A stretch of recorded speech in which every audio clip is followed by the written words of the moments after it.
Hi friends, welcome to my YouTube channel. Today your topic is normal labour. आज हम बात करेंगे normal labour के बारे में। नॉर्मल लेबर को हिंदी में हम प्रसव कहते हैं। देख लेते हैं। वह प्रक्रिया जिसके द्वारा कॉन्सेप्शन प्रोडक्ट तथा फीटस का यूट्राइन कैविटी तथा वेजाइनल से होते हुए बाहर निकलता है उसे लेबर कहते हैं। लेबर किसे कहते हैं?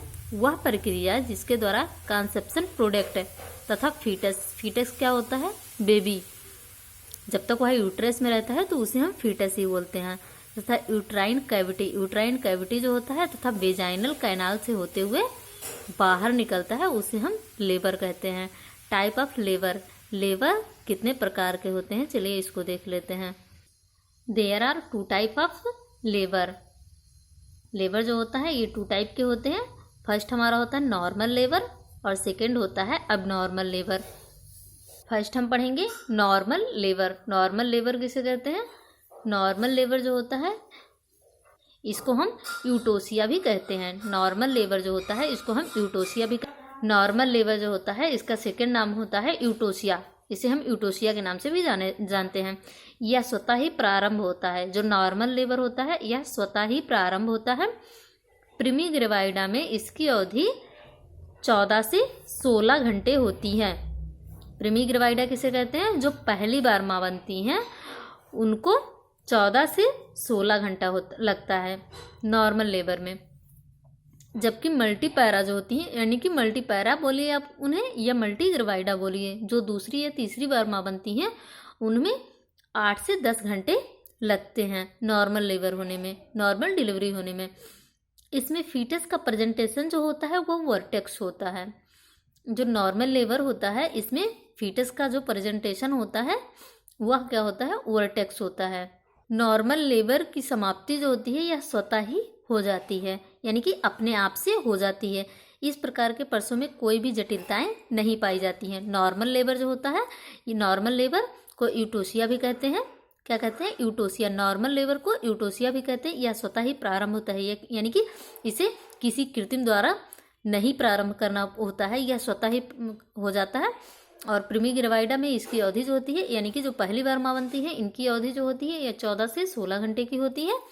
जबकि मल्टीपैरा जो होता है, यानी कि जो दूसरी या तीसरी बार माँ बनती है उनमें यह समय 8 से 10 घंटा होता है। इसमें फीटस का प्रेजेंटेशन जो होता है, यानी कि यूट्रस से बाहर जब वेजाइनल कैनाल में पहुंच जाता है तो उसका जो प्रेजेंटेशन होता है वो बच्चे का सर, यानी कि सर का वर्टेक्स भाग होता है। नॉर्मल लेबर जो होती है इसकी समाप्ति स्वतः ही हो जाती है, यानी कि किसी कृत्रिम सहायता से इसका समापन नहीं किया जाता है, या स्वतः ही हो जाती है। इस प्रकार का जो प्रसव होता है इसमें कोई जटिलताएं नहीं पाई जाती है। ये हमने पढ़ा नॉर्मल लेबर के बारे में। अब हम पढ़ेंगे अब नॉर्मल लेबर। सेकंड नंबर पे हम पढ़ेंगे एबनॉर्मल लेबर। अभी तक हमने पढ़ा नॉर्मल लेबर। एबनॉर्मल लेबर में क्या होता है? इसे डिस्टोसिया भी कहते हैं। नॉर्मल लेबर को हम यूटोसिया कहते हैं और एबनॉर्मल लेबर जो होता है इसे हम डिस्टोसिया कहते हैं। इस प्रसव के दौरान फीटस का प्रेजेंटेशन वर्टेक्स ना होकर ब्रिज प्रेजेंटेशन या शोल्डर प्रेजेंटेशन होता है, यानी कि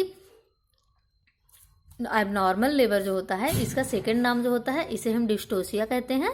इसमें प्रेगनेंसी के दौरान, जब डिलीवरी के दौरान जब फीटस बाहर निकलता है तो इसका प्रेजेंटेशन जो होता है वो वर्टेक्स ना होके कोई अदर पार्ट होता है, जैसे शोल्डर हो गया, ब्रिज हो गया, यानी कि उसका वर्टेक्स ना होके कोई अन्य पार्ट होता है। इसमें लेबर की क्रिया स्वतः नहीं प्रारंभ होती है। जैसे हमने नॉर्मल लेबर में पढ़ा था कि इसमें स्वतः ही स्टार्ट हो जाता है, लेकिन इसमें लेबर की प्रक्रिया स्वतः नहीं होती है। इसे प्रारंभ करने के लिए कृत्रिम साधनों का उपयोग किया जाता है। यह अबनॉर्मल लेबर। इसमें कृत्रिम साधनों का उपयोग करना होता है। इसमें लेबर की अवधि जो होती है ये लंबी हो सकती है, 18 से 20 घंटे भी हो सकती है और 2 घंटे से कम भी हो सकती है। इसमें प्रसव के दौरान कई प्रकार की जटिलताएं उत्पन्न हो सकती है जो मदर तथा फीटस के लिए हानिकारक हो सकती हैं। हमने अब नॉर्मल लेबर में पढ़ा था। नॉर्मल लेबर का जो सेकेंड नाम होता है वो यूटेसिया कहते हैं उसे, यह स्वतः ही प्रारंभ हो जाती है। प्रीमी ग्रेवाइडा जो होती है इसमें अवधि जो होती है ये 14 से 16 घंटे होती है, और मल्टीपैरा में इसका जो अवधि होता है 8 से 10 घंटे होती है। इसमें फीटस का प्रेजेंटेशन वर्टेक्स होता है। नॉर्मल लेबर की समाप्ति स्वतः ही हो जाती है। इस प्रकार के प्रसव में कोई जटिलताएं नहीं उत्पन्न हो सकती हैं या ना ही होती हैं। और एबनॉर्मल लेबर में हमने पढ़ा था, इसमें इसे डिस्टोसिया के नाम से भी जानते हैं। ये इस प्रकार के प्रसव के दौरान फीटस का प्रेजेंटेशन जो होता है वो वर्टेक्स ना होकर अन्य प्रेजेंटेशन होता है, जैसे शोल्डर हो गया, ब्रिच हो गया, आदि हो गया। इसमें हमने पढ़ा लेबर प्रक्रिया स्वतः प्रारंभ नहीं होती है, इसको कृत्रिम साधनों द्वारा किया जाता है। इसमें लेबर की अवधि जो होती है यह अधिकतम 18 से 20 घंटे भी हो सकती है और 2 घंटे से कम भी हो सकती है। इसमें प्रसव के दौरान कई प्रकार की जटिलताएं उत्पन्न हो सकती है जो माता और फीटस यानी कि भ्रूण के लिए हानिकारक हो सकती है। अब हम पढ़ेंगे difference between normal labour and abnormal labour. Abnormal labour और नॉर्मल लेबर में क्या क्या अंतर होते हैं। तो फर्स्ट हमारा है नॉर्मल लेबर और सेकंड नंबर पे हमारा है एबनॉर्मल लेबर। तो फर्स्ट नंबर पे हमारा जो फर्स्ट पॉइंट है इसमें होता है इसे यूटोसिया कहते हैं। नॉर्मल लेबर जो होता है इसे यूटोसिया कहते हैं, और फर्स्ट लिस्ट में है एबनॉर्मल लेबर जो होता है इसे डिस्टोसिया कहते हैं। नॉर्मल लेबर को यूटोसिया और एबनॉर्मल लेबर को डिस्टोसिया कहते हैं। सेकंड नंबर पे होता है हमारा इसकी शुरुआत स्वतः ही होती है।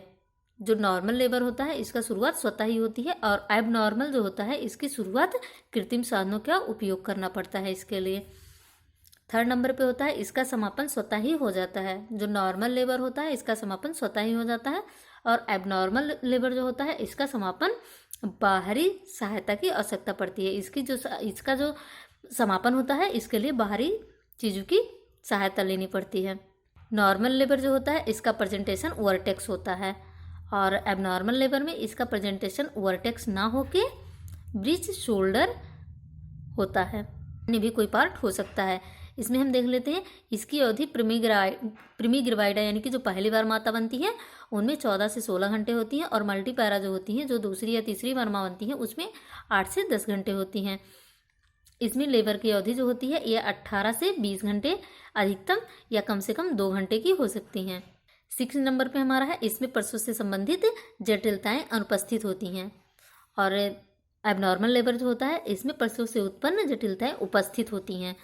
तो फ्रेंड्स हमने इसमें पढ़ा difference between normal labour and abnormal labour. Second number पे हमने पढ़ा था टाइप ऑफ लेबर कितने प्रकार के होते हैं। तो इसमें हमने पढ़ा था there are 2 type of labour, normal labour, abnormal labour. और फर्स्ट पे हमने पढ़ा था नॉर्मल लेबर यानी कि प्रसव किसे कहते हैं।